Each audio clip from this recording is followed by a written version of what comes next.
All right, boys. Hey, guys. Welcome to another episode of For the Fans. We are going to be doing a short, not so short season review of the 2021 club season, which concluded last weekend with the Champions League final, in which Chelsea won. I don't need to walk you through the final. He'll walk you Thanks, through thanks. every Yeah. single minute and every single second of that Kai Havertz winning goal. So I'm not going to talk about the final at all. We have Ashwin for that. So without further ado, let's get started. Oh, you already know these guys, I'm pretty sure. But again, just going through the introductions, we have Yash over here, who's going to be representing Manchester United. And we have Ashwant over here, who's going to be representing Champions of Europe, Chelsea. We Oh, also that sounds good. we also tried to get some Man City fans, but they are too busy looking for their team in Porto because apparently the team checked into the hotel but did not show up at the stadium. So they were a little too busy, a little tied up. Let's see. All right, so let's get started. I'm gonna get started with Yash. Yash, Manchester United. Your manager said in the post-match conference of the Europa League final that this season was a failure. Do you agree to that or no? I completely agree to him, and kudos to him to even accept it, right? Which manager would even say that, right? For a team like who finishes second in the Premier League, who comes second who comes to the final to the second European largest tournament, right? The Europa League, right? And completely right. I mean, like Rashford said in his interview, second means nothing in this sport, right? Second means nothing. It's all about lifting that trophy. It's all about being number one. I won't say that I completely agree it's a failure, but I won't say that it's a decline. I think it's an incline only from where we were at. And since Ole has come in, right? I mean, finishing second in the Premier League in such a competitive season is amazing, right? But you expect United to finish first, and I think they're on the road to that. Maybe in next season or the season after that, depending on a few transfers and a few changes at the back end of the club. But I think it's a great improvement. But of course, a trophyless season is never a successful season. So I think it's a failure. But I'm expecting a few trophies next season. So I think it could have been better. But I think Man City showed up at the second half of the season, and they just took the game away. They just took the season away from all the existing teams that were there. Otherwise, I think United were leading the charge after I think after Christmas, and they were doing pretty well. I mean, unbeaten away from home the whole season is just commendable, right? If we had better games at home, we probably could have competed better with Man City for the title, right? And those games at home that we lost, right? A few games. I mean, 6-1 to Tottenham at home is something that's not needed. I mean, we could have definitely performed better. We shouldn't have allowed even Liverpool to beat us 4-2 at home when we could have probably stopped their run to qualifying for the Champions League and coming third. We could have been the ones stopping that and making them ensuring that they don't qualify, although they might win the 3 games after that. But I mean, those games are important, and of course, the games against the teams that you expect United to win are even more important, where 3 points are usually counted in the bag. So those were the points that we lost, and that was the gap that was there between United and Man City. And clearly, right, the biggest failure was that defense line. Clearly, I mean, the way we've conceded in goal is horrible. Like we've conceded so many goals, and the difference between United and Man City. I'm only comparing United to Man City now because Man City is the champions, right? And that's the only team that you can compare your team to wherever you stand, right? And they conceded like minimal goals in the whole season. I think the least number of goals amongst all the teams in the Premier League. That's why they have such a huge goal difference also. Whereas in goal scoring, United were almost similar to them. I think 3 or 4 goals only lesser than City. But the conceding was the main part. And, at the end of the season, we lost our captain, Harry Maguire, and the defense was just in shambles, couldn't even find the line correctly. And, there was no leader on the pitch and just conceding so many goals. I mean, conceding against Fulham, conceding against Liverpool, conceding against every team that we played without Maguire. So I think that was the failure there. And even the Europa League, I won't say that we really missed Maguire, but probably that line was 2 to 3 yards ahead of where it should have been. It should have been at the edge of the box, and that space between that line and that goalkeeper was given to Villarreal to exploit and score that goal. So I think there was no leadership in holding that line, and proper command and, let's not hold it here, let's go a little back and close that gap. So I Mhm. think that's where we missed him also. And, of course, his distribution is amazing. So Bailly is not at so many minutes. Lindelof always seems to be a little panicky and underconfident. So I think that sums up the whole United season. But if we sort that part out for next season, I think it'll be a great, great, great team to go and, expect to win the Premier League next season. Yeah. And also, as a neutral fan, I think Maguire, the way he's come back towards the end of the season is actually commendable. Because I remember in the start of the season, after every single match, I would see a Maguire troll. Every single match, I would see a Maguire meme. And then towards the day he got injured, that's when Manchester United and the entire world realized how important Maguire is actually to United.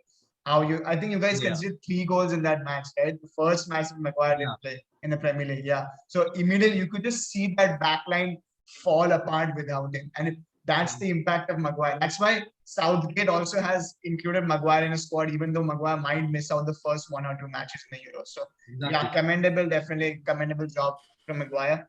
Now, Ashwant, I can see in your eyes that you're just waiting for me to ask you the same question, season review, Chelsea, this and that. So I'm going to skip the question for you and you're going to move on to the next question. But no. Okay. No. We get it once in 9 years. Let me be. All right. So Chelsea, champions of Europe, absolutely killed it in the second half of the season. Once Thomas Tuchel came in, beat Manchester City thrice. I mean, technically you gave Manchester City the treble. That's not the treble that you were looking for. Beat them 3 out of 3 times. So what do you think? How good was your season? And I think Chelsea fans really kind of experienced all the emotions, didn't you? You started off well under Lampard, and you started crumbling under Lampard, then Tuchel came in, and then you finished on a high. So sum it up. How did you feel? How did you feel your season went? This is as far as roller coasters go. I don't think I've had a season as up and down as this one, because first to start off, it was a rough season last year, somehow finishing top 4 with a transfer ban and Lampard at the helm and all of that. But we never had our defensive stability. We just, tried to outscore the opponent, and that was always how Lampard used to play. And even this season, from the start, people were like, okay, 7 signings, 6 signings, Havertz, Werner, Thiago Silva, together winning a league and all. People are getting carried away. But, it doesn't work like FIFA. You can't just, dismantle half the team and expect them to start showing up. And that's exactly what happened, especially if you check early in the season when Chelsea played against West Brom. And Thiago Silva was immediately branded off as a can't do this in the Premier League scene, where he slipped and we conceded 3 goals in the same half. And next half, we did a Manchester United and came back and scored 3 goals as well. So from day one, there's been this roller coaster where you don't know what's going to happen. And none to speak of. I really do think I was actually a big person who was saying, no, Lampard should have been given more time, but I've been proved terrifically wrong right now. Because if we had stuck with Lampard, I can easily say that we would have never achieved anything we did this year. FA Cup finalist, Champions League winners, top 4, even after finishing, we were 9th at Christmas. So there's a big turnaround over there. So good call by Abramovich. I think we are the only club who, sacks managers and gets success as well. We don't have that stability, but we have success. And we've showed that because we're the most successful club since the turn of this century. So there's a big change in how we've started playing, but I wouldn't say it's a super successful season. It is a very, very happy season, no doubt. But Chelsea being Chelsea, I think we could have done way better. We still lost to Leicester in a final game where we could have won. We consider a glorious goal. No shame in admitting that. But you couldn't break down that backline, which comprised of a very hardworking Leicester team. So Chelsea up front have always had issues, and everyone knows that Tuchel's Chelsea doesn't score enough. But we are as defensive as we can get, and we are solid that way. So I think that is something to look forward to next season, where you see our stars, maybe, Werner missing lesser sitters and scoring more goals. And you see Kai Havertz banging in good form from the start. And, Ziyech and all of these guys were on and off. But good for us, we had all kinds of players throughout the tournament who helped us lift the Champions League, because from Giroud scoring a bicycle kick to Ziyech knocking out Atletico Madrid to Kai Havertz scoring his first Champions League goal in a final, I think that's as good as team effort goes. There was no single Ronaldo or Messi trying to carry the whole team ahead. It was a team effort. So I really do think it was a special season in terms of bonding. Now these people are, mated for life. And now I feel it's a very exciting second season to look forward to on a Tuchel. Perfect. All right. Well, Sam. She was saying. Before you move ahead, right? And I think Ashwin pointed out like correctly, right, about the Champions League final, right? How the team came together and the bonding, right? And I think that's the difference between Chelsea and Man City. I mean, we keep hearing from their fans about the way they've improved the club overall, right? In terms of the training centers, the board, the entire facility, the system, everything. You can do all that, right? But till your team is not together on the same page, right? In layman words, if they're not on the same page, if they're not doing what they're not benefiting from each other's compliments and competencies, right? There's nothing you can do about the team then, right? I mean, that's what Chelsea did, and Chelsea just stuck to their position and they played their best in their own positions. Whereas in Man City, they keep experimenting with who's going to play where, and they keep changing their positions, and they don't stick to a particular plan, right? And I mean, they have world-class players that on paper, you'll always expect those players to probably win the Champions League final, and looking at their form, their whole season. But it's just But Yash, that is the whole thing, right? See, Man City throughout the whole season, I mean, see, we can't take it away from that they don't play good. They do play very well. I mean, they won numerous domestic trophies over the last 2 or 3 seasons, no doubt about it. But the reason why Man City messed up in the Champions League final was a big one. I mean, it is the first game out of 52 last games that City have played that did not feature Fernandinho or Rodri. I mean, what kind of classical overthinker do you have to be to mess up on that level, on that stage? I mean, Guardiola is no new manager. He's not there by accident. I mean, he's the most accomplished manager among all the active managers right now. And you can't afford to mess up like that. And I think that is the only thing making Guardiola human. Because you just can't, make a mistake like that and expect things to work out. So yeah, that was very well pointed out. Exactly. I think so. Couldn't gain from the competency that Fernandinho or Rodri brings into their game. So I mean, they probably undervalued it more than value it enough. Not overvalue it, but they undervalued it, right? And that's the problem. So, and I think that's what Chelsea didn't do. They didn't undervalue or overvalue any player. They kept every player on the same page and same competencies, and took advantage of everybody's skill and talent. That's what they did, and that's what you need to win the Champions League. You can win the domestic league. I mean, super, but yeah, you can't win the Champions League without that. Right. Yeah. I mean, even if you take Chelsea's, I think if you take Jorginho and place him in front of a back four, he wouldn't have looked as solid as how he did. Or if you take Christensen or Thiago Silva, I don't think they have the pace to catch up with anybody who puts that long ball beyond them. So everybody's, like how you said, they've been placed according to their strengths. I think Chilwell and Reece James are excellent going forward. At the same time, they're good coming back too, which is why we had wing backs who could go up and down. So the whole system kind of fits well. Maybe only Kante and Mount, probably Havertz too. Only those people were comfortable with a back four or a back three. But the other players really needed the system, and I think Tuchel got it spot on in terms of formation. Right. I think if Pep was in FPL, he would be that manager who'd be on top of the rankings till the last match day. And then last match day, he'll use a free hit, put all differential transfers in, all differential players, and then screw it up right. Just screw up the ranking right. And yeah. Okay, so, now you're making me sound like Guardiola. Yeah. Okay, let's not go to my personal FPL season. Continue. Ashwant once told me to go for only differentials. And I said it's an important part. I didn't say only. I said it's an important part. After that game week, you fell 4 rankings in the mini league. I still remember that day so well, so vividly in my mind. I still finished above you, so you don't get to talk. By 1 point. I still finished above you. Yeah, by 1 point. Don't still counts. 1 point. Shut up. Still counts. 1 point, 100 points still counts. Yeah. This is season review, not FPL season review. Okay. Okay. Now, briefly, I know my club didn't do much, but I have to respect the badge behind me. So Real Madrid, to be very honest, not a bad season. And trust me, we are in such a rut.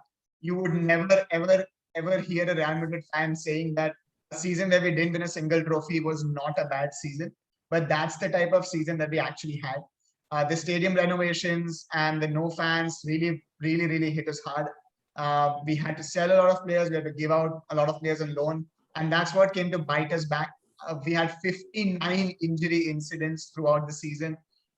We didn't have any 2 games where we played the same starting 11. In every single match, we had to go for at least 2 or 3 changes. Our starting 11 was so badly crippled that in the last couple of matches, we didn't even have a senior squad of 15 players. We didn't even have like 15 senior players. We had to get academy players in. But to be frank, I think the academy players really stepped up. They played well in the end of the season.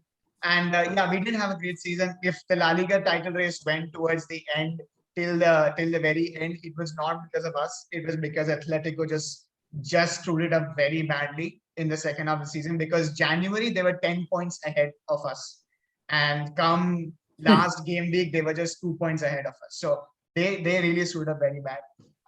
So yeah, and now we have a new manager. We have the great Don Carlo Ancelotti back at Real Madrid, who gave us the La Decima. But yeah, to be very honest, I'm not expecting much because he has a very crippled squad under him. It's a major transition period for us. We have to transition from the 30-year-olds to the 20-year-olds. So, and that's a major transition for us. So let's see what happens. But moving on, and this is probably the most controversial. Let's just take a moment's pause for James Rodriguez, who followed Don Carlo and is now left behind. I mean, what does the poor boy had to do? Oh man, yeah, that's a very bad love story. I'm not kidding. I mean, James is just gonna be kept on the sidelines now, I have a feeling. But yeah, best of luck to him. Everton still have a good squad. We just need a good manager. Let's see. Now, moving on to this is probably the most controversial matter in the Premier League this season. This has been the most controversial matter in the Premier League this season. And I bet as Premier League fans, as Premier League team fans, you have been also hit by this at some point in your season. VAR, VR, video assistant referee. The inconsistency in the decision making this season in the Premier League by VAR was completely beyond my understanding and my imagination, to be very honest. One day a handball in the penalty box is given as a penalty. The other day the same handball in a penalty box is not given as a penalty. Okay, so here's a question, and I'm first going to put this up to Ashwan. VAR, is it a big problem in the Premier League? What needs to be fixed, and how do they fix it? Okay, so if you remember a quote, I think Mourinho said this at the start of the season. Are you scared of VAR? He said, if you don't steal, you have nothing to be afraid of. So his point is very clear over there. If you have nothing to hide, if you're right, you're right.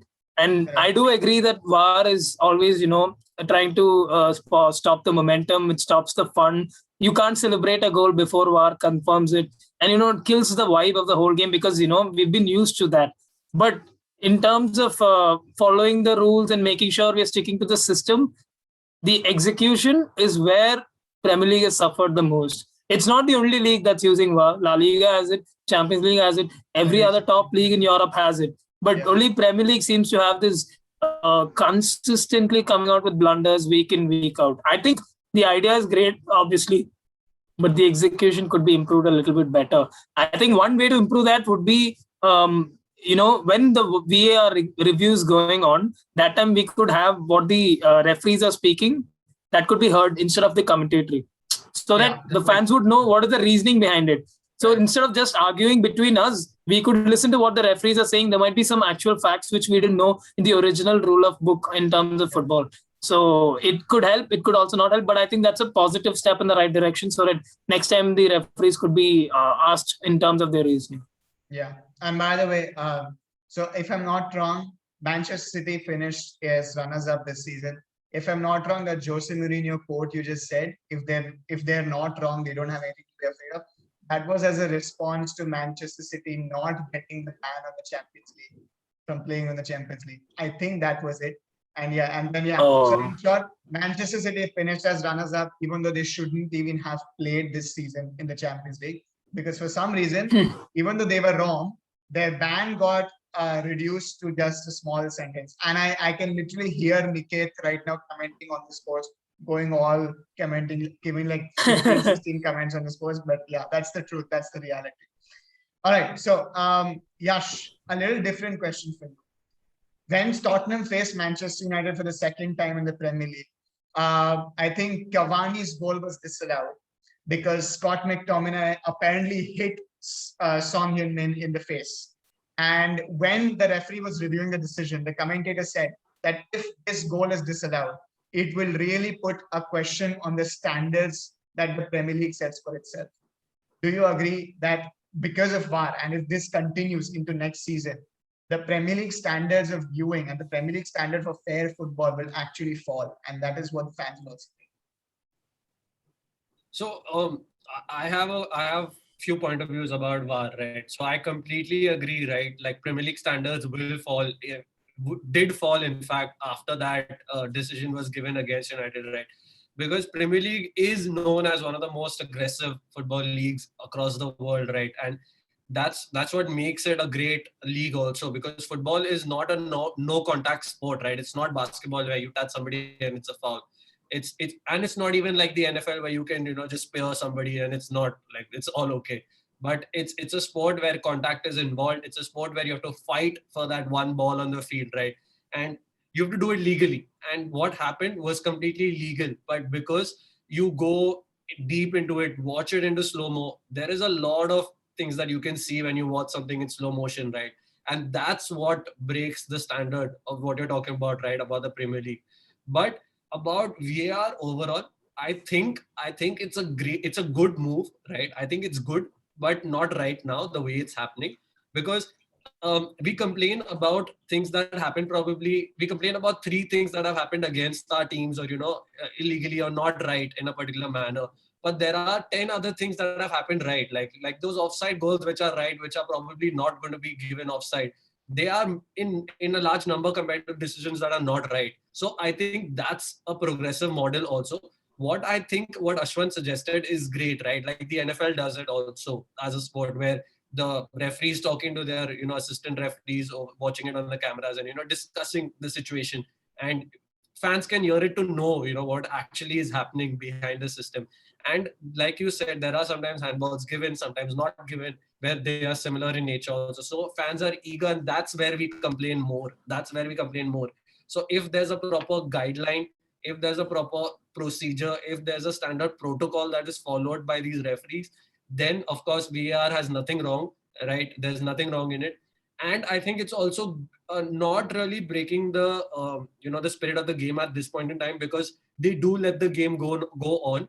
There are times where they let it go on even when it's an obvious offside. So I think that needs to improve in that manner. But they do let the game go on and then let the team, finish the entire play, whether it's a goal or not a goal, and then they have a look at it, right? So I think that's also a good way that they've started looking at it in terms of at least offside goals.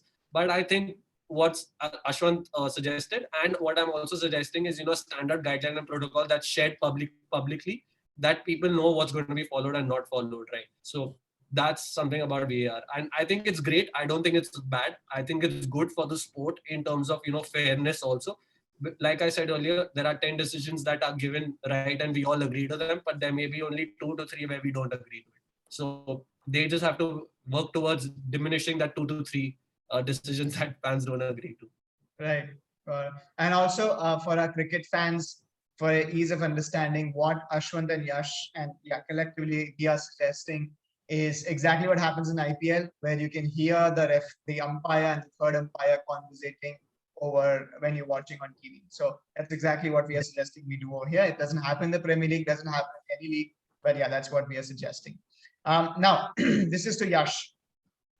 The only other league from the top 5, from the top 3, I'm excluding the farmers leagues over here. The only other league which had the title secured and done was Serie A, right? The Italian league. Inter Milan won it with, I think, a couple of matches to go, very easy. They broke but the bigger news is they broke Juventus's party. Juventus were on for a 10th consecutive Scudetto, and they broke party. The more important question, forget about what they did. Can they continue this? Can Inter Milan still win the Serie A again next season? So I think right. I mean, great season for Inter Milan. They made the right changes. They got the right manager in, and a manager someone who knows the league very well, someone who knows the country very well, the people around very well. So I think that made a big difference also. And they brought in players who were young. They were looking to improve. They brought in players, who were looking to perform. Right.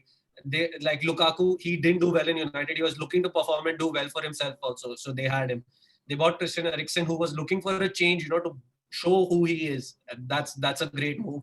They bought young players also, that can change the look of Serie A, because Serie A usually Ashraf either have Hakimi.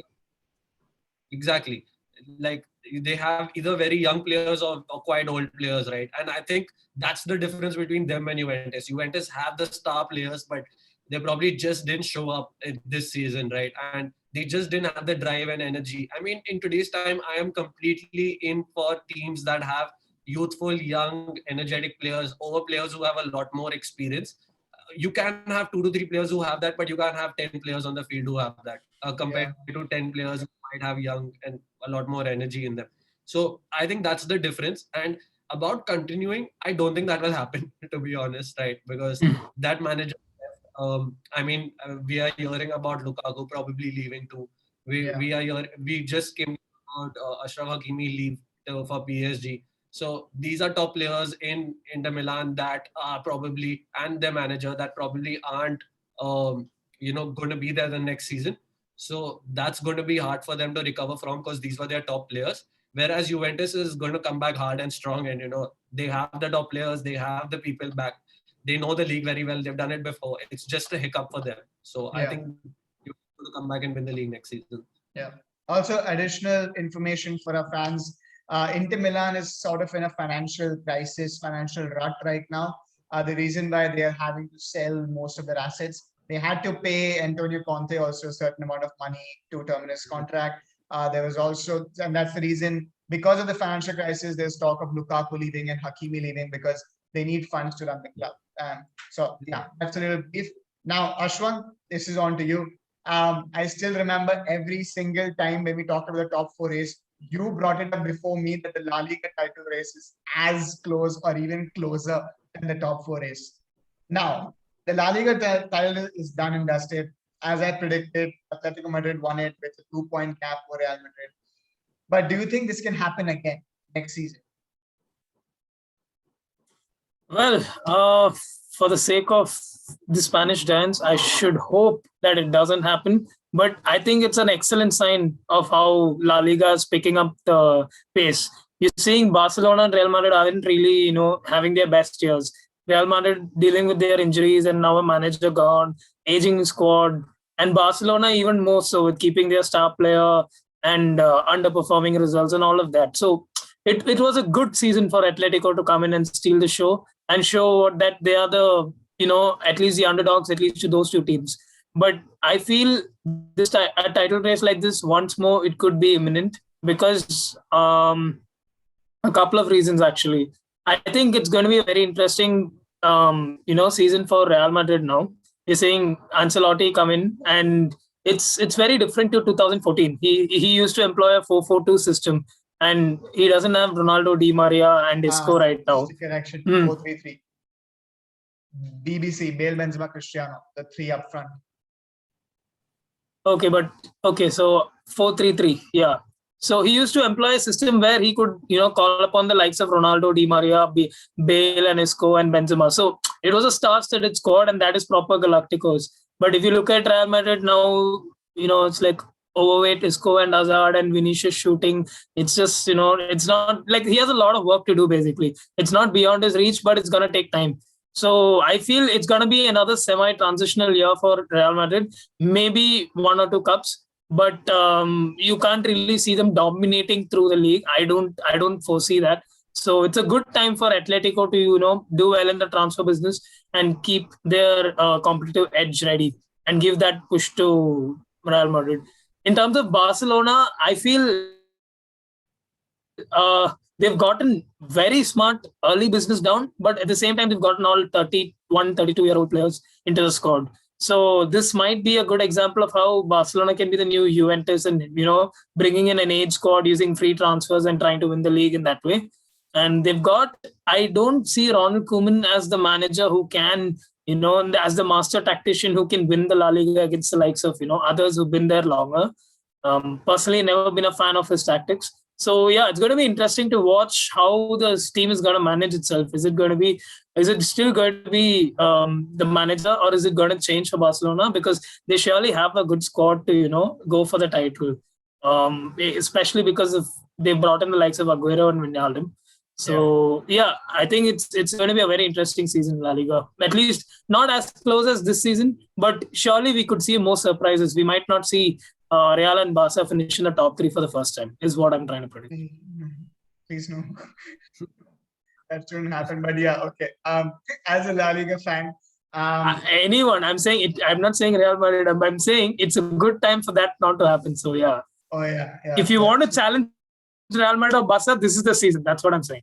Yeah, that's true. That's for sure. And yeah, what you say, I completely agree. Atletico have a great squad, but following at La Liga for so many years, Atletico are not going to do it again. They've done this in the past. They have a great season and they slack off. I mean, the indications were there from January onwards how they slacked off, and they're going to go like this. Yeah, but when was the last time you saw Barca and Real face a rut like this? I mean, both the clubs in a situation where they're going down. Like, I don't remember. I mean, it's either one of the two and the other's capitalizing, but here it's like two dogs fight for a bone and the third runs away with it, and that's clearly Atletico. And that's the story of every time they win the La Liga title race.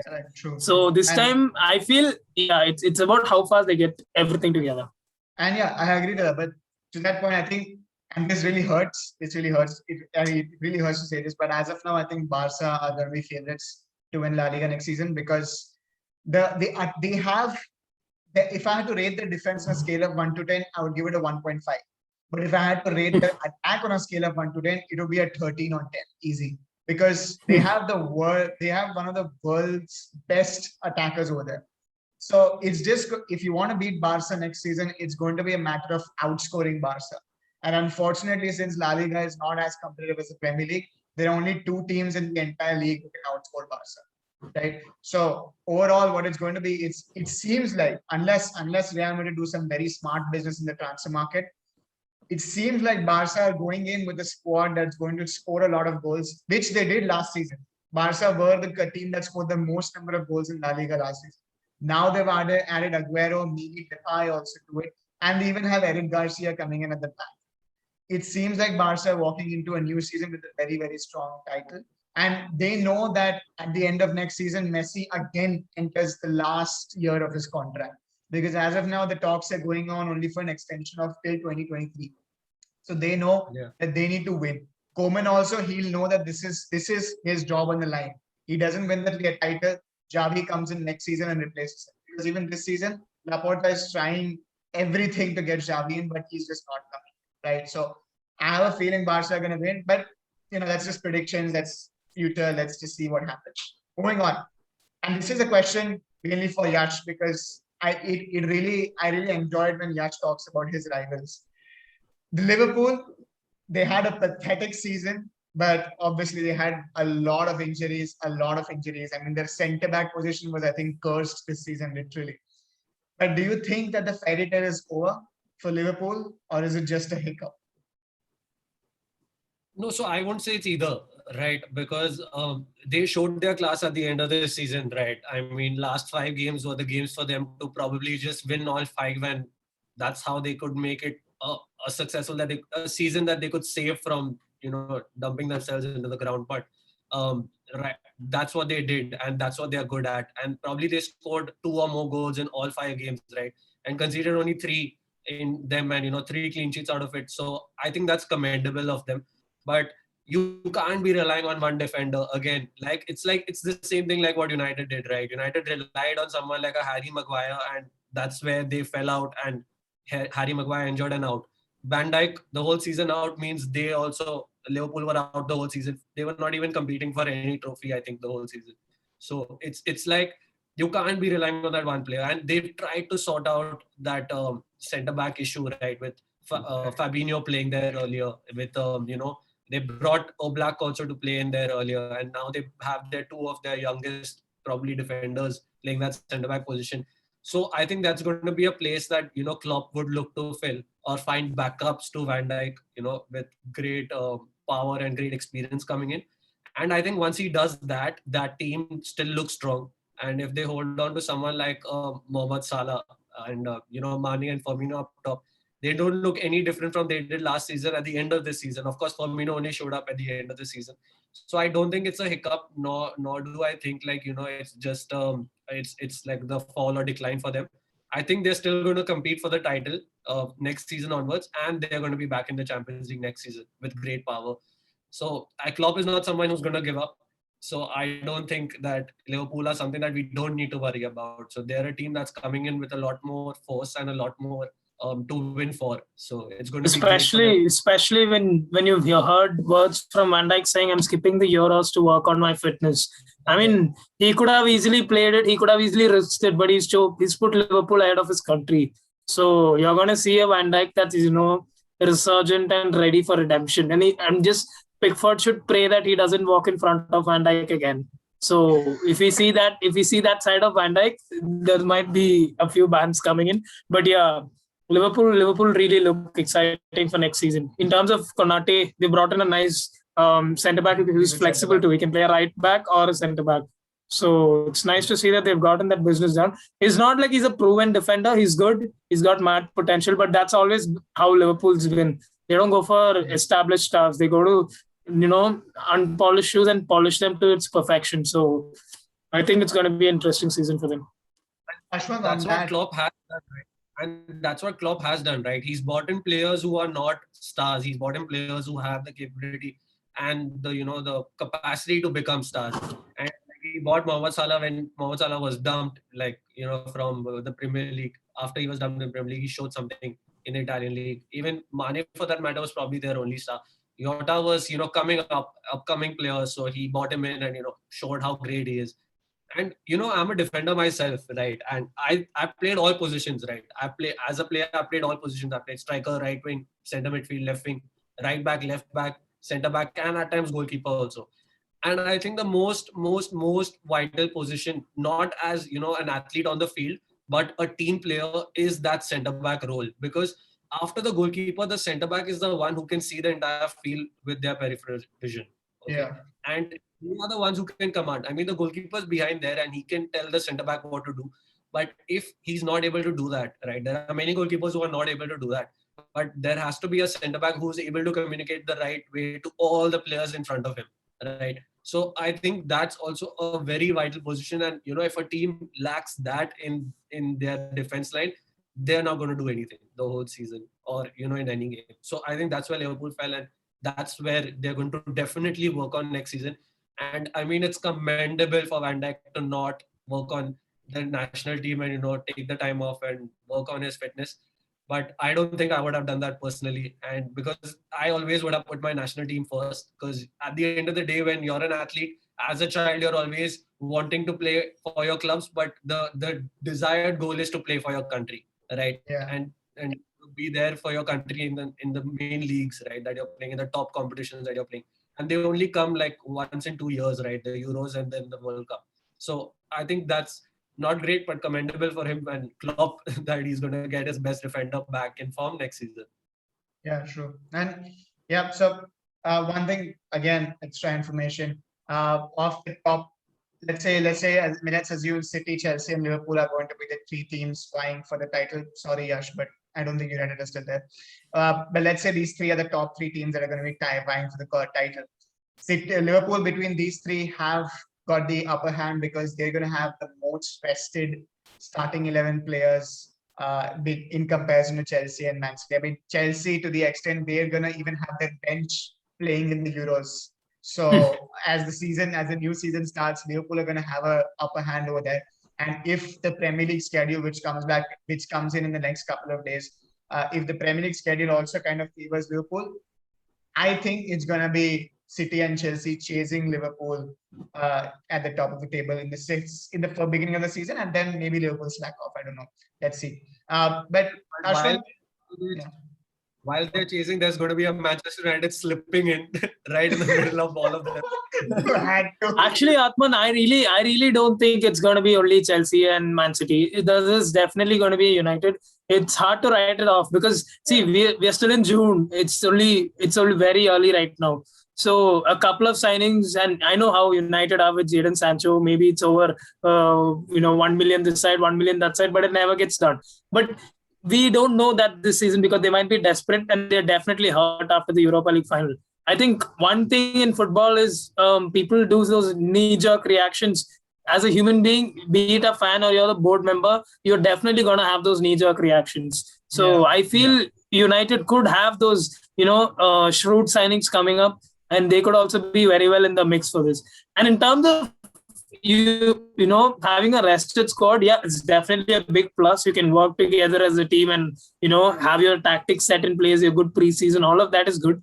But in terms of continuously playing and your fitness, and in terms of getting rest, it is good for some players. Like if you see Werner, he could really use a prolific Euro season. I mean, Werner just taking 2 months of rest and coming back to training is one thing, but him coming off a successful Euros or a progressive Euros is a different thing. So it also depends on how far Germany goes into this knockout stages. So unless and until England plays Portugal, I think Man City and Chelsea are fine because that's their main countries the teammates are playing. But everything else looks pretty positive to see from here. Yeah, true. And Ashwam, because this is mainly to you because you've seen Tuchel play this formation since he came in.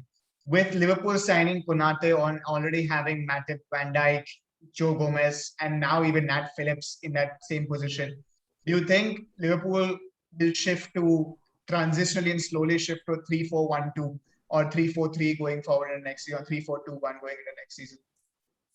No. I really don't see that happening. I mean, even Tuchel, for that matter, he did like I mentioned it earlier. Chelsea did that because it complements each other's strengths, and we played to that, and that is the reason why Tuchel went for a 3-4-3. But if you look back the years, I mean, even at Dortmund or if you look at PSG, Tuchel used to go with a 4 and he used to change it into a 5 in between the game. He was a very flexible manager. But this is the first time Tuchel has gone to the same formation almost throughout the whole season. I mean, ever since he joined Chelsea. So I think Chelsea did that just to complement each other's strength and it worked. But I don't think Klopp has ever played a back three after his time at Mainz. Maybe Mainz because they had to rely on their defensive stability, but he's never gone with a back three at Dortmund or at Liverpool. So just because they bought it, I don't think they'll go for it. It's just cover, they've learned a big lesson in how if they lose Van Dijk, their whole season falls apart.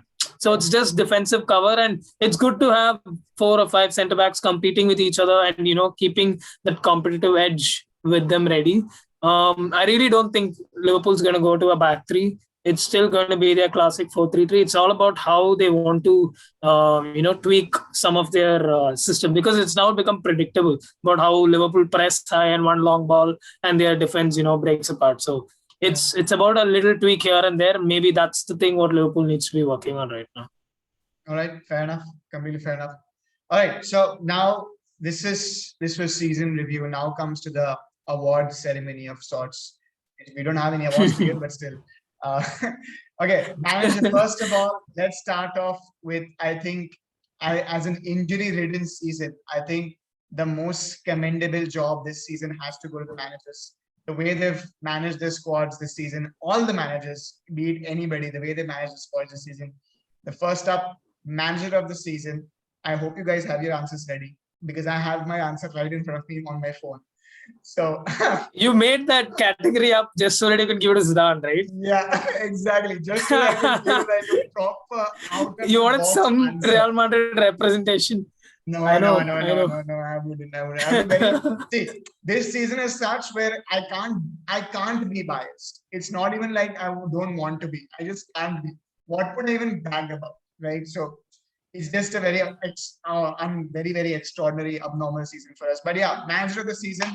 Yash, let's start off with you. Who do you think was the best manager across Europe this season? Oh, across Europe this season. So it's extremely difficult to call, right? Extremely difficult to call. I mean, the obvious answer would be Pep Guardiola, but I won't go with the majority Yeah, because exactly. I think he's the best manager in Europe right now, or probably in the world right now. But I just can't choose a Man City manager as the best manager of the season. So I'm gonna probably, if you ask, I'll give you two answers. Okay, I won't be able to give you one answer for No sure. problem. So Yeah. I'm going to give you two answers. So one answer is, if it's only the Premier League, I'm going to go for David Moyes. Right? I think he's had a prolific season. I mean, the manager's just got scrutiny since he's left Everton. Right? Since he's left Everton, he's just been, hammered. He's been trolled. He's been told negative. He's been, questioned about his skills. And coming into a squad like West Ham, where they're not the best squad, right? But a couple of signings just changed that team, and the way he's just everybody was scared to face West Ham. I remember when Ashwant had that, we did a call when Yeah. Chelsea were going to play West Ham that I night. remember. I was just so jittery about that game. We took them Because- seriously, and that's the biggest compliment you can give a manager who take a mid-table club. And they were fighting relegation last season. Exactly. season. And I have to give it to him. I think he's going to be Premier League's manager of the season. But if it's going to be Europe's best manager, then I would probably go for Antonio Conte. Okay. I think he's formed a team that's amazing. Whatever is going to happen to that team, we don't know, but we hope things get better for them. But that team has really shown what they can do. They've broken, a team. They've brought a team from first to fourth, right? Juventus, who probably dominated that entire league. So I think he's been amazing. Maybe his performances in the European competitions could have been better, but I think he's had a prolific season. Otherwise, I just didn't want to choose Pep Guardiola. Yeah. Makes sense. Fair enough. I'm surprised you didn't go for Tuchel, because the manager that you can't choose, Ashwin, by the way. So if you were going to say that, I'm so sorry, but yeah, you can't say Tuchel as your manager of the season. So who do you think is your manager of the season? Oh man, you can't do that. That is the answer I had written down. I knew it. Okay, come on. Let me first say why I would say it is Tuchel, because I don't know how you read my mind, but you did. But see, I get it. Many people would say Chelsea fan, obviously say that. But just hear me out. In terms of a manager coming in and making an impact at a team, and instantaneously, these are unheard of things in football. You see players coming in making an impact. It was almost very similar to how Bruno came in last Jan. And he just carried that United team forward. That was a very stable United team that didn't concede many, and they just kept scoring. And that was a very good Manchester United side, no doubt about it. And the questions were raised. If Bruno was there from the start, they could have won the title. It was a very genuine question because of the impact he made. It is very similar for Tuchel. For managers, it's just even 10 times harder because everything is going to fall on your shoulders. And the added issue of not having a preseason, not having time to run your tactics, not having the time to sign anybody, nothing. It's just it's too abrupt. And I feel that kind of impact I've not seen in the near past, because you walk into a team mid-season and take them all the way to Champions League glory. Come on, where do you see that happen? In terms of getting the tactics right and the personal right, I've spoken about this so many times, but I really do think Tuchel got it spot on. One more good game and they could have ended up with the FA Cup and the Champions League, and I would have been more confidently telling you all this. But I still do think he's a great shout. But just because he came in mid-season, people are not going to give it directly to him, because football is a one-season game, not a half-season thing. So that's why I would say Tuchel is my manager, and Tuchel is why I would give that. But if Also, you ask me someone other than... One more thing. Tuchel also, one more thing that to add on why Tuchel is actually he's done a commendable job, because he came in a mid-season for Chelsea when Chelsea had the most hectic run of fixtures. They had a game every 2 or 3 days. So he actually didn't have any time to set up his philosophy of play. Yes, exactly. Not even... They had throughout Tuchel's tenure, there were only 2 weeks without midweek. Yeah. Throughout Tuchel's tenure, only 2 weeks without a midweek game. That's the kind of pace he had to get used to after getting sacked at PSG. What kind of emotional roller coaster do you have to be going through, and also setting up another new team? I don't think I can do it on FIFA. How does this guy do it in real life? I really don't see it. we're gonna stop there because I could say Yash sigh very heavily. He was like, I'm done with this. Okay, that's I think he it. just froze. I Yeah. think he just froze. Let's just not get there. I think it's a topic that's not supposed to be discussed on air. Probably. I mean, you can't discuss such things. You have 4 games in 7 days is something that's it's for the lack of words, it's messed up. It's beep this out, but it's fucked up, right? Yeah. But like it's. No, I but agree yeah, with you, that Ashwin. is there. That is for sure there. We've heard players complain about it, and that's something that we haven't actually talked about also, as a matter of fact, which something we should talk about, the new Champions League format. It only got overshadowed by the ESL drama, but the new Champions League format is absolutely pathetic because the team that's going to end up winning the Champions League will probably die. I mean, right now, I only see with the squad depth, if you ask me the squad depth, I only see probably 2 or 3 teams even having the squad depth to compete for that Champions League title. How is that fair competition? I don't understand it. Right? You're putting so much pressure on all these teams, and it's just so. I mean, if West Ham don't finish in the top 6, they have to play 3 extra games to finish in the top 6, and then they have to play the same number of games again, which doesn't make sense to me. I mean, then you won't have miraculous stories like West Ham did in the Premier League this season. You'll see the same top 6 finishing in the top 6, right? That creates discrimination. Because now for you to win trophies, for you to qualify for Champions League, for you to qualify for Europe, you need money. Because that's what's demanded. And if you don't have money, you're gonna crash out of it. So I just don't think I honestly personally don't think the Champions League new format is good at all. And I completely agree with Yash. 4 matches in a week is anyways bad. Now we're putting 255 games in the Champions League format. And to be honest, I think all of us agree there was nothing wrong with the Champions League format to begin with. That we want to change it. This is only money talking. They just want the money. They just want the extra broadcasting revenues, the extra audience revenues, all of that. It's honestly pathetic. But yeah, okay, that's something. Let's just talk about it. Needs to be said. Yeah. Yeah, that needs to be said. But yeah, let's not talk about it on complete detail. Yeah. So yeah, your manager of the season, Ashwin. So my manager of the season, I would say it has to be Pep Guardiola. I really do.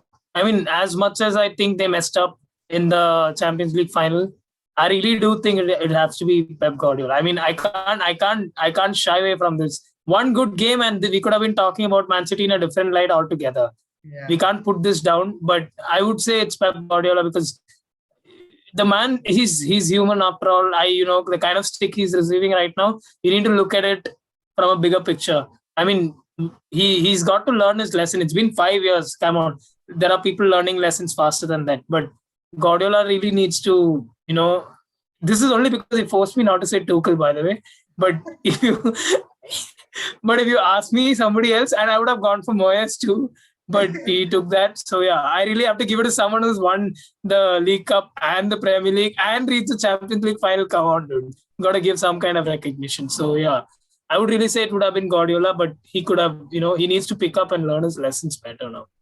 I agree, but we're still going to censor that out because, this call is not about praising. So, I just wanted to get you done with that call. I thought you forgot. I mean, done with that question. All right. So I'm going to go outside of England. I'm going to go outside of the UK to choose my best manager. I know Yash partially did it, but I'm going to go outside the big names also. I think for me, the manager of the season has to be Christophe Galtier, the LOSC Lille coach who charged LOSC Lille to their first league trophy. He didn't, no doubt PSG had their problems, but come on, beating a multi-million-dollar franchise with a squad that's cost you peanuts, especially with a centre-back who was written off after his move away from the Premier League, Johan Foyt, that there has to be some respect given to that guy. He's done a great job. He took massive advantage of how PSG started off the league season on a slump. They lost their first 2 of the first 3 matches or so they lost, and LOSC Lille already had an advantage. But staying at that level after Pochettino came in, after PSG kind of started finding their stride, staying at that level and stealing the league title from one of the most valued players on the planet is just commendable, in my opinion. So yeah, we should just take a moment to appreciate what Poch has done. He finished third in a 2-horse title race. He finished second in a one-horse title race. I mean, how do you do this? Like, is it a Spurs thing, or how do you learn these things? And I don't know. PSG wanted Poch. Real Madrid wanted Poch. Like, why do you want Poch? You want to bottle it, or how does this work? I have no idea, especially after a season where we bottled the La Liga. I don't know why we're going for Poch. It's almost like we want to finish below Sevilla. That's the objective next season. Finish below Sevilla, no matter what happens. But yeah, His CV comprises of this: finishes third with Spurs, finishes second with PSG, reach Champions League finals, but no trophies. That's very true. That's very true. Right. So that's manager of the season. Now to the other most important. And I think this has been such a season where, ideally, normally in a season in the last, I think so many years, we're just used to when we talk about the best player of the season, the first names that come to mind is Ronaldo and Messi. Right. But this season has just been pathetic for both of them. Right. So I have a feeling that this season, I don't think one player does justice. So I'm going to ask you both to choose your top three. Right. So who are your top three players? Top three in Europe. Yeah, top three in Europe. Top three in Europe. Which country, which other continent are you following? No, I thought you were talking only specific leagues. Okay. No, top three in Europe. I thought you were going to say some player in South America. All of a sudden. Okay, so yeah, your top three players this season. Yash, we'll start with you. So, I want to make it very clear that I could have easily put down a Ronaldo or a Messi, right? Ronaldo 29 goals in Serie A, Messi 30 goals in La Liga. I mean, at that age also, it's commendable for them to doing that. But I don't think that's done much for them. I mean, that's just a number that they've achieved, which is great, but it's not done much for them or their team, right? But so I'm going to choose. My first pick is going to be Bruno Fernandes for me, of course, right? Yeah. I mean, it might sound biased, but I mean, 18 goals and 12 assists in a season for a team like Manchester United, where people don't like you guys also and previously heard, people don't expect a lot yet from United, right? I mean, they are moving towards a better side to be looked at, but you don't expect so much. And the guy has just changed the look of the team, and he's brought them where they are today. They are second, and he's led them there. And 18 goals and 12 assists in the Premier League is extremely hard to get, right, as statistics. So I think he has to be there in the top three for me. I wanted to also put someone like a Harry Kane or, Mohamed Salah or someone from Chelsea. I just couldn't pick because Chelsea is a good team, but there's no individual player that I could pick from there, to come into the top three. But I'm going to go outside England now, and probably, like I've been saying, I've been really impressed with Inter. Probably get someone like a Lukaku, right? 24 goals, 11 assists. I mean, just amazing. Just amazing. People wrote him off as a striker after his United stint, and, they said that he's not going to be one of the best strikers in the world, but he's clearly shown that he is one of the best strikers in the world with that stat. And my third player has to be Lewandowski. I mean, he's got injuries this season also, and still 41 goals. It's just unbelievable, right? And he's done it consistently. Like, he's been the top scorer there consistently. He's been performing for the team consistently. Maybe not a great Champions League run this season, but 41 goals is not easy, right? If Messi does it, everybody's on top of the world. But I mean, and the only two games he missed, only two Champions League games that he missed in the last 2 seasons were the ones Bayern got knocked out. Correct. Exactly. So that was a big tipping point, actually. Yeah. Yeah, and I think he has to be there in the top three of every football fan in the world. So, absolutely. I mean, the other two, Lukaku is just great with his numbers, and Bruno may sound biased, but Lewandowski is just amazing. He's probably the striker that, everybody need, but it's just his age that's not going to, let him go. And he just loves being at Bayern. So I think he's the best striker in the world yet. So that's my top three. All right. It's good. Ashwin, are you ready with your top three, or do you want me to go first? Yeah, I would. Yeah, so you know how I like it. I like differentials. So I'm not going to pick Lukaku, not because I don't like him, but it's because of the fact that Lukaku has, he's been appreciated, and he's proved it well that, he's a Serie A striker, and he does it extremely well.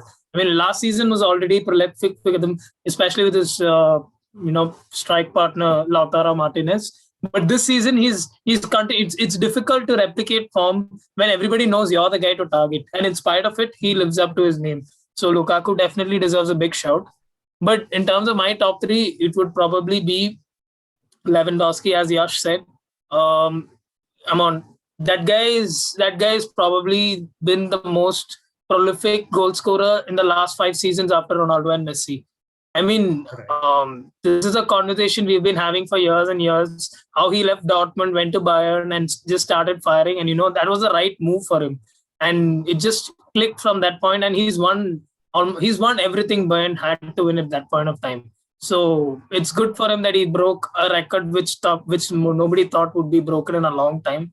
It's almost comparable to Premier League's all-time goal score record. So it's a big deal for Lewandowski, and he deserved it. So it's a good shout for him.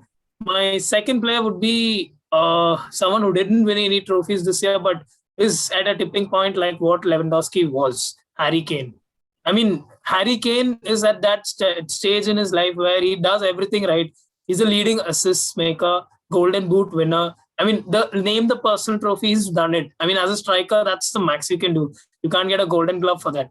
So he's done everything that he could do, and it's at that point where he could make a switch. And I really do believe that this is that he's going to move this summer, no matter who Tottenham is going to get. He really might move this summer, and I'm picking him in my top three because next season I don't want people to be like, "Whoa, where did he come from?" No, everybody knows Kane is gifted. He's just going to fire even more goals. It's more interesting to see how much better can he get in a team that can provide him with better opportunities.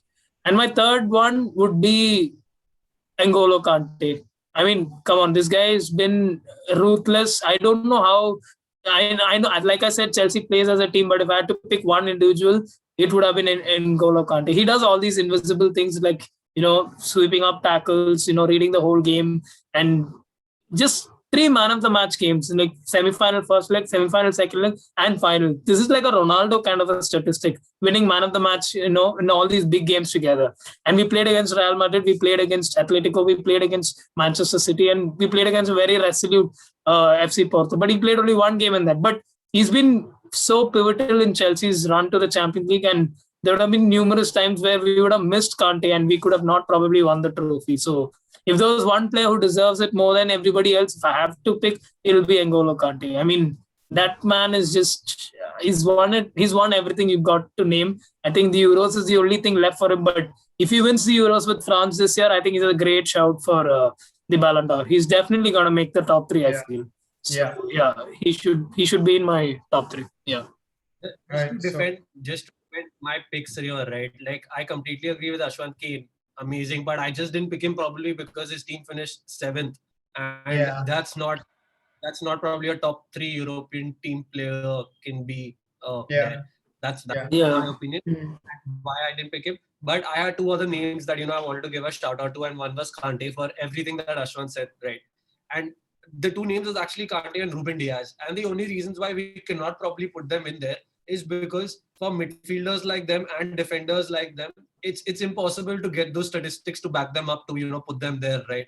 And I hate it that there's no statistic to show or given enough importance, number of blocks, number of clearances, the number of times that you kept clean sheets. Clean sheets is given to the goalkeepers, but they're equally should be given to those defenders out there. So I would have put a Ruben Diaz or a Kante there, but I just didn't have my statistics to back them up with it. Yeah, that's true. Yeah, then my top 3 has changed, but with respect to what you said, I was actually going to put Kane in my top 3. Now I'm not because his name has already been mentioned. But if I had the only reason why I want to put Kane in the top 3, even though his team finished 7th, was because he broke that glass ceiling this season. Till the end of last season, he was still said to be the Tottenham Hotspur man, the guy who can probably just make it, but just doesn't make it. And this season, he made it. He was way above everybody else. He scored more goals than Salah. He gave more assists than De Bruyne. He was the best player in the Premier League by a mile.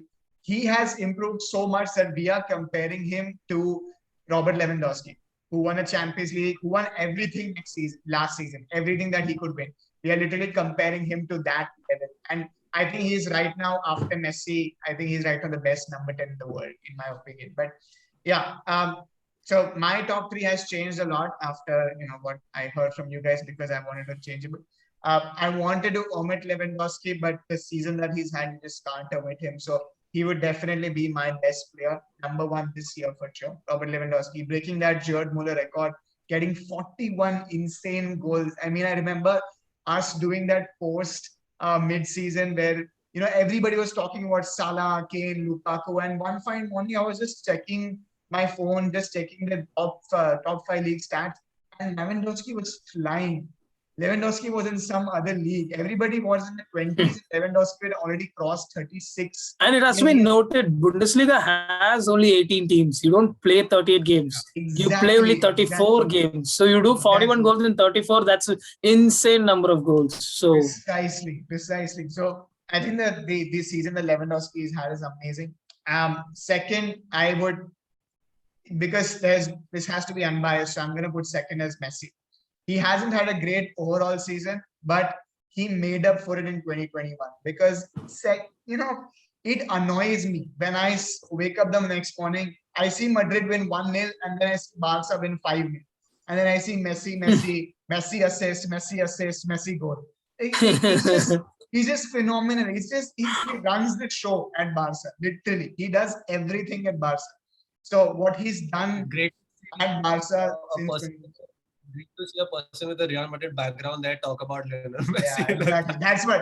That's how amazing. That's how amazing Messi has been. And this is also. We should crop that part alone and put as Real Madrid fan is a Messi fan too, and go wild. No. So here comes my number three, and this is because his name hasn't been mentioned yet. Ronaldo. Yeah, I'm gonna put. I know he hasn't had a fantastic season, but I need to put Ronaldo there. I would definitely agree. Okay. I agree with it. I agree. Lukaku has had a fantastic season. Everybody has had a fantastic season. But we don't count Ronaldo there because of the standards he set for himself, right? Because he hasn't had a very, very bad season. He won 2 trophies. He won the Copa Italia. He won the Super Copa Italia. He was untouchable since Those aren't trophies. I know. But to be very honest, look, he was untouchable. Those are obligations. He was untouchable since day one in the top scorer race in the Serie A, right? Since day one, he's been there. And let's be honest, the team that Ronaldo is playing with, it's not bad in terms of quality, but they were just playing bad football this season, to be very honest. And there have been so many times where Ronaldo is he's come on from the bench when the team is losing 1-0, he scored 2 goals and won the match. Like legit 3 points just to himself. Practically. No, I don't understand how some Juventus fans are surprised that they lost. I mean, come on. You are putting Pirlo with a 2-game experience. 2 games. Not 2 seasons, not 1 season. 2 games experience and in charge of a team that has been winning titles for 9 to 10 years in a row. So, come on. How do you expect to be surprised over here? Exactly. And plus, you have that squad which is transitioning wildly, right? You had playmakers like Pjanic last season, and now this season you suddenly have Chiesa, who, in my opinion, hasn't done a bad job. But let's face it, you can't just expect Pjanic and Chiesa to play the same level, right? They don't even have the same level of experience. So, yeah, that would be my top 3. But moving on, and this is, I think, one of the most important awards this season, because we've seen so many breakout young stars this season, right? Who would you name as your best young player of the season? And wait, disclaimer, you can't say Haaland or Mbappe. We know those 2 are amazing. We know those 2 are probably golden ball winners already. But you can't say Haaland and Mbappe. Who do you think is your player of the season, young player of the season? We'll start off with Yash again. I know Ashwin's answer to this before I start, but I might surprise you. We expected to surprise you for manager. You didn't surprise us at all. But yeah. I wouldn't. With a heavy heart, I have to go. But, as a football fan, has to be Phil Foden. Exactly. I mean, amazing. Just amazing. The way he's just earned that trust. I mean, a lot of players can't earn Pep's trust, right? And I've said this before. With a manager like Pep, you need to earn his trust, and you need to be able to, be that reliable man for him. And doing it at that age, right? I've said this before. I saw him in the Under-17 World Cup, and I just knew that that guy is going to be one of the best players in England. And I still think he's going to be one of the best players in England. And he is the next Messi in the Premier League, I would say, who's in Man City and under the best manager in the world. The way he glides off the pitch, the way he performs, and at whatever stage, right, whether it's a Champions League semi-final, whether it's the Premier League against a small or a big team, he's there. He's providing the goals, he's providing the assists, he's also leading the team in so many ways, right? When probably all the other players are not doing well, he's doing well on the field and bringing them up there. So he brings the best out of the players around him also. That's what makes a great football player, right? You bring the best out of the players around you. And probably him and Gundogan got along so well in this season.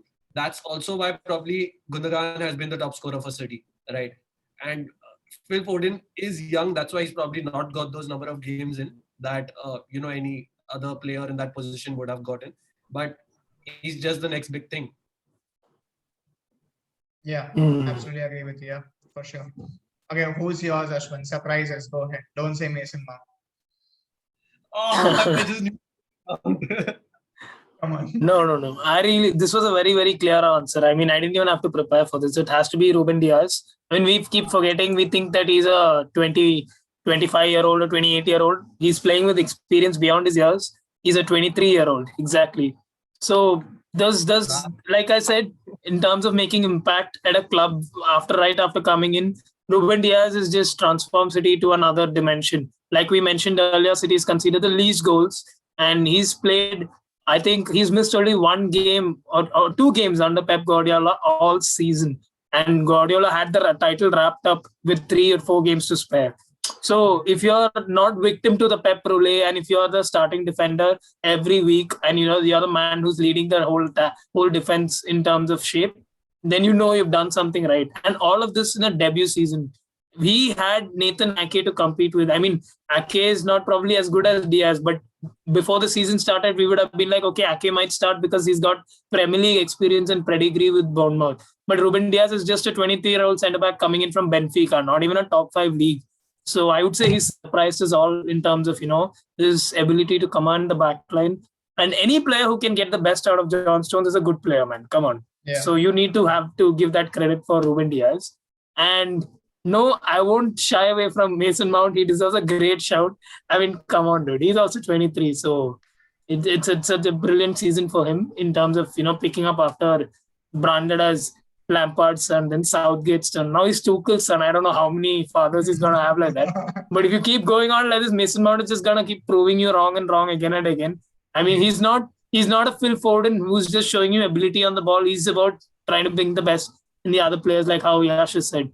So that's a brilliant thing to look forward to. And also, Phil Foden, in my opinion, if Foden played every game, I would have gone for Phil Foden because he's probably the closest thing England have had to Paul Gascoigne. I mean, in terms like how he glides on the ball, his awareness. I mean, every time Phil Foden got on the ball, you should be scared. Any player facing Phil Foden should be scared. And these are the things we spoke about a young Leo Messi when he was 20. Even Mbappe, to an extent, we only said it to make sure that he doesn't run behind you. He was good with those runs. But Foden is good, whether he runs, walks, whatever he does, he's so good.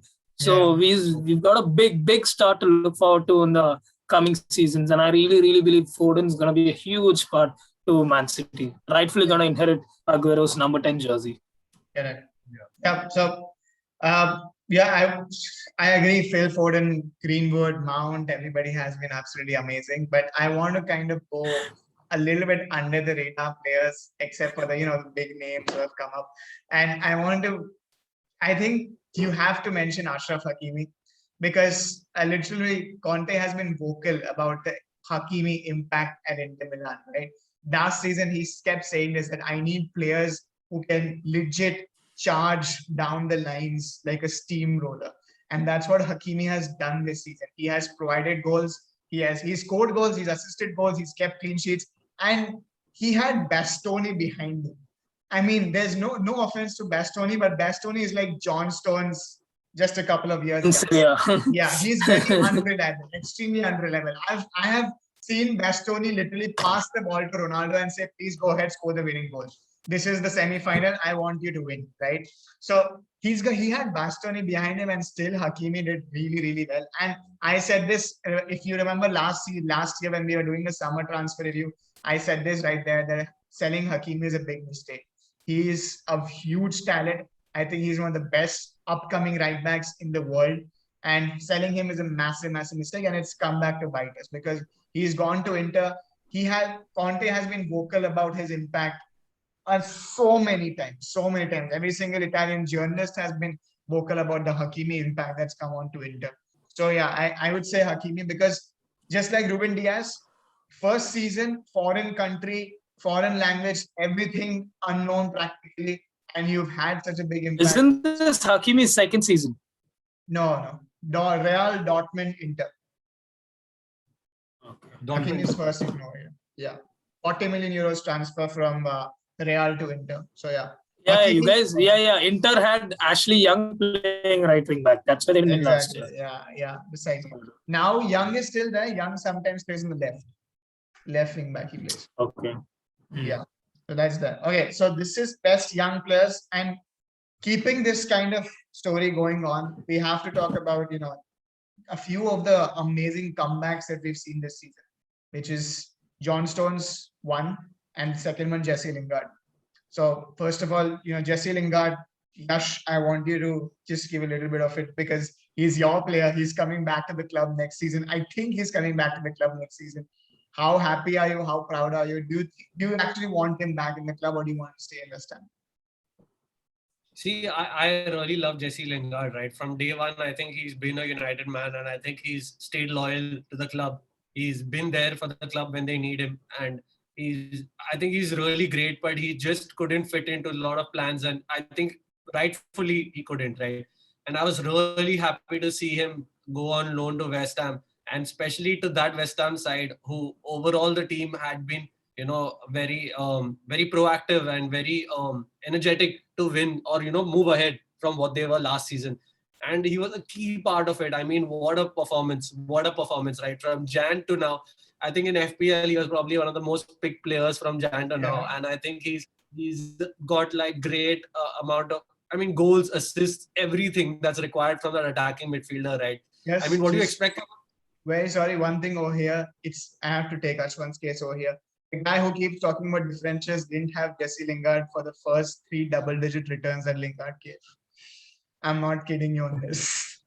He didn't have Lingard for the first 3. The game that I captained Lingard, he didn't have Lingard right there in that game. If you remember well, Good job, Atman. 24 points. Good job. Should we give you also an award? Oh, shut up. Okay. No, but I mean, these kind of performances you expect Bruno or De Bruyne to have for their teams, right? And you'll probably have Mason Mount. You'll expect from after this season and everything. But a player like Lingard doing it at the age of 28, where he's not seen first team football for very long, but he's just coming in a team like West Ham and doing it is just commendable. So I think that's a great comeback. And Stones, I won't really call it a comeback. I think he's not a player that can still lead, but he needs someone who can lead him to good performances, and that's what Ruben Diaz has done. But I mean, as a team comeback, I already mentioned about West Ham, but I have to give a huge shout out to Aston Villa, right? Last season they just won the relegation battle, and this season, not finished so well. Probably the end of the season was not so good for them. The later half of the season, but just the way they performed all through the season was amazing, right? I mean, the best of the average, I could say, right? The best of the bottom half is what they were. So that's great improvement for them, and that's a great comeback for them too. So and they've got phenomenal results. I mean, beating Liverpool 7-2, Spurs 2-1, Chelsea 2-1, and they took the fight to some big sides in the league. So yeah, good season for them. Yeah, great season for them. Watkins could actually be named as one of the best transfers this season that's happened. The way he's come in and just scored the goals. I think he broke the record for Aston Villa's highest goal scorer for one season, right? So in this season, and that one is debut season. I don't expect the front three, at least 2 of the front three to move out of there. I'm expecting. But I'm sure Ashwant here is a little upset about Traore being a part of Villa side and not Chelsea side anymore. But I'm also mostly expecting Grealish to leave. So that's going to be, sad to see for Aston Villa fans. But I mean, great season for them overall. So as a team, For they sure. are going to be the best comeback. And as a player, I think it's Jesse Lingard that's just killing it. For sure. Excellent. Right. So let's wrap this up. And I think as we wrap this up, we have to review a little bit of Fantasy Premier League, the game that we were practically obsessed with the entire season. I think every single game. Hopefully, Yash starts the right time this time. Yeah. Oh yeah. So by the way, for everybody who's watching, Yash Agarwal started for 2 game weeks late, 3 game weeks late. How much? 3-3. 3 He game started the weeks 4th late. week. Yeah, he started from the 4th game week, Mr. Yash Agarwal, and still in the double game week, the last double game week of the triple game week, Yash managed to get 145 points, which is, I think, personally, I think between the 3 of us, that's the highest in 1 game week, right? Yeah, that's for sure the highest. Because for me, it was Yeah. every 4. I didn't even touch 100 even once. So 145 is the highest. So yeah, all right. So But yeah, Yash Agarwal is the one to keep an eye on next season. next season for sure, he's gonna kill it. I mean, remember those initial FPL transfer recommendations? Yash got 3 consecutive recommendations of players who scored goals, and that included Baba Roman Yash. sides. Yeah. That was too good. I lost it when I saw that. I was like, oh, this is too good. Scott McTominay was also one I think I had given out, right? Oh yes, of That course. was just you being carried away. Like, I mean, who would have seen McTominay score a brace against Leeds, man? I mean, how do you predict that?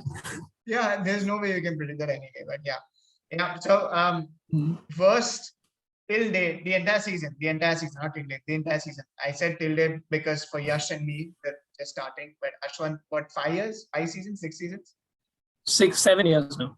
6-7 years. Wow. So Sir Ashwant Ramesh, who was your best FPL transfer and your worst FPL transfer this season? Oh God. My best FPL transfer this season would have probably been getting in Antonio right after his injury in double game week 19, because Antonio and Madison were 2 players who were proven and good players on their day, but they were under 3% ownership because of their injury issues respectively. But I had kept an eye on that, and they had just returned to training, and that was a good time to bring both of them back in. So that double transfer brought me into the top 500,000 that week, if I'm not wrong. But yeah, it was a pretty smart transfer that week, I would say. But overall,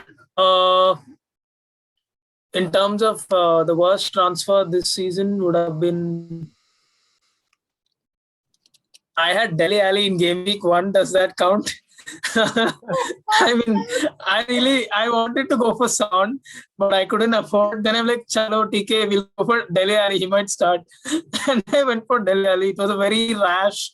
Don't tell anyone I played for 6 years, because that was a very amateur mistake. No. So We're just going to cut everything. We're going to say 6 years, and then I had Dele Alli in game week 1. You could.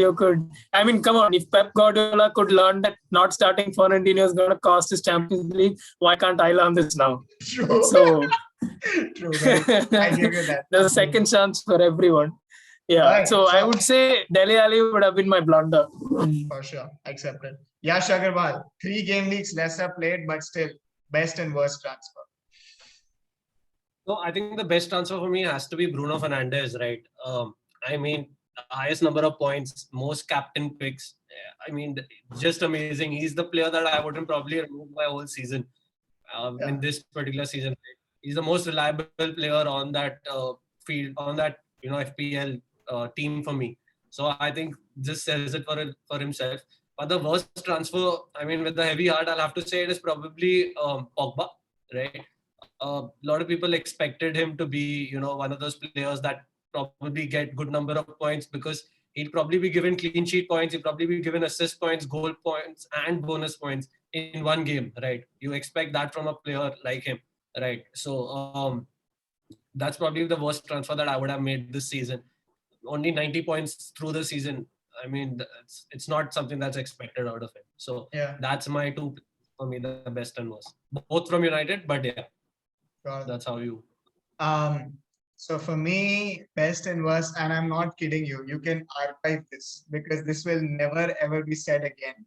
This combination of best and worst transfer. For me, the best transfer was Christopher Wood. Bought him in the game week when he scored the hat trick and gave an assist, 20 points right there. Absolutely beautiful. Loved it. Took me up. I stopped counting how many ranks I went up after that game week. But yeah, so Chris Wood, absolutely blistering performance. And yeah, this will never be said again that the best transfer of the season was Chris Wood. But I'm going to absolutely kill it with the worst transfer. My worst transfer was in game week 18. Game week 18 was a free hit. Yeah, game week 18 was a blank game week, first blank game week of the season.